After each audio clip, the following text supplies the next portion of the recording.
Welcome back to your slide deck. You've got your theme picked out, you worked in the master a little, and now you're ready to look at it as many different ways as you can look at it. So this is what they call Filmstrip View. It shows you the film strip. You've got all the thumbnails over to the side, and you're able to work in all of your placeholders and make whatever changes you need to make, and see all the toolbars. And this is probably the most common place that you're going to be. There are a couple of other views that you need to be aware of, and one of them is hiding.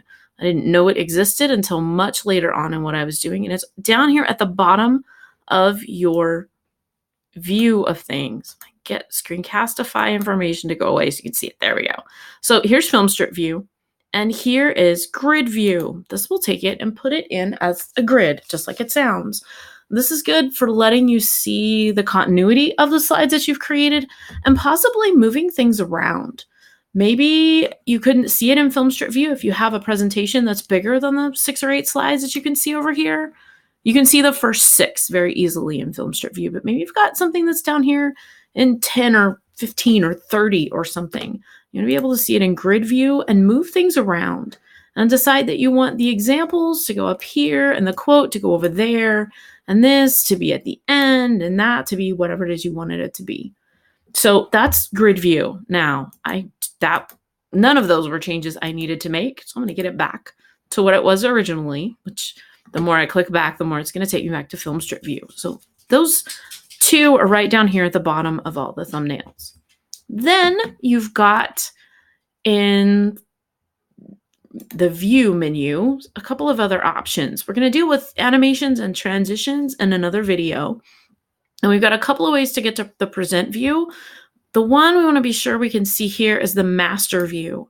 This is going to let you make universal changes to your document.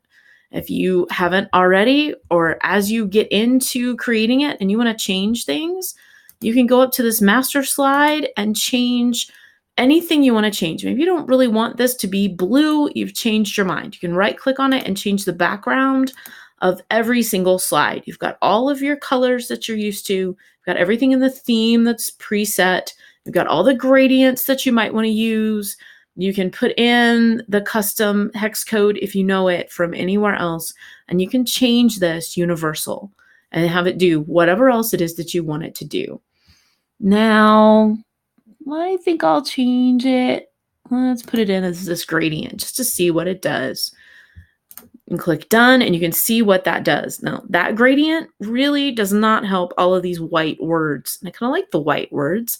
So I'm going to go back in and I'm going to work with it until I get it like I want it. Maybe a darker gradient of the blue would be better. That looks kind of sharp, and I'm a sucker for a gradient, so maybe that's what I'll leave it as. I could change the title on the heading to look different. I could change what this looks like. Maybe I don't like this font.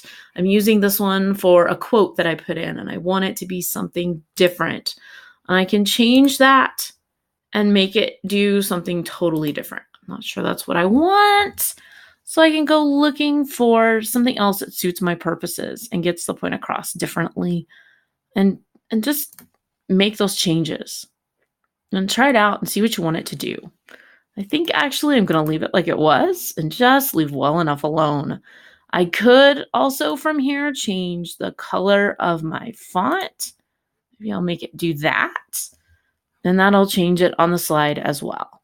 You can do that for any of the different layouts, any of the changes you want to make, and you can change the entire presentation. That's in the master view. And once you click back out of it, you will see the changes that you've made. Here's this a little differently. Here's that we've already looked at. Here's all of my content. So we got Filmstrip View, Grid View, Master View, and Present. This is going to let you present the thing. It's good to see and practice with and notice that this is what it's going to look like when you're presenting. It's a really nice place to catch typos sometimes and to see how it's going to flow as you go through it.